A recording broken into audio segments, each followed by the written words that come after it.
Welcome to my channel. বন্ধুরা, এখন বাড়িতে অতিথি এলেই দোকানে না গিয়ে বাড়িতে অতি সহজে ফিশ ফিঙ্গার বানিয়ে ফেলুন। আমি কাতলা মাছ নিয়েছি, আপনারা চাইলে ভেটকিও নিতে পারেন।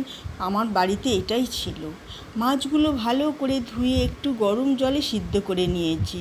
কাঁটাগুলো বার করতে সুবিধা হয়, সাইড থেকে টানলেই কাঁটাগুলো সব বেরিয়ে আসবে।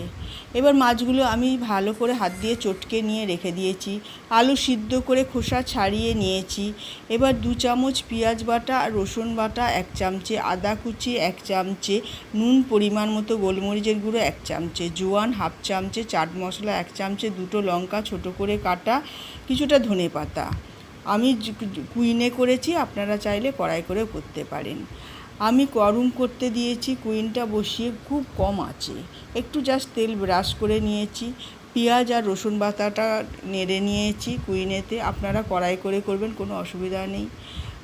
পেঁয়াজ রসুনটা একটু নেড়ে নিয়ে মাছগুলো চটকে নিয়েছিলাম সেগুলো দিয়ে দিয়েছি, আর যত রকম মশলা নিয়েছি সব মশলাগুলো ওর মধ্যে দিয়ে ধনে পাতা দিয়ে ভালো করে নেড়ে নিয়েছি। নেড়ে ভাজা ভাজা হয়ে গেলে নিয়ে নামিয়ে রেখে দিয়েছি। অন্যদিকে টোস্ট বিস্কুট গুঁড়ো করে নিয়ে রেখে দিয়েছি। বেসন, অল্প নুন আর হলুদ দিয়ে ঘন করে একটা ব্যাটার তৈরি করে রেখে দিয়েছি। আলুগুলো চটকে মেখে নিয়েছি সামান্য নুন আর গোলমরিচের গুঁড়ো দিয়ে। এবার হাতের সাহায্যে একটু করে আলু নিয়ে গোল গোল করে লুচির মতন করে নিয়েছি। ওর মধ্যে মাছের পুর ভরে একটু লম্বা করে গড়ে নিয়েছি ফিশ ফিঙ্গারের মতো করে।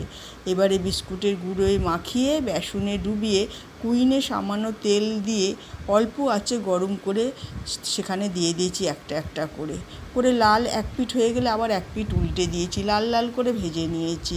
আপনারা কড়াই করেই করবেন, কোনো অসুবিধা নেই তাতে।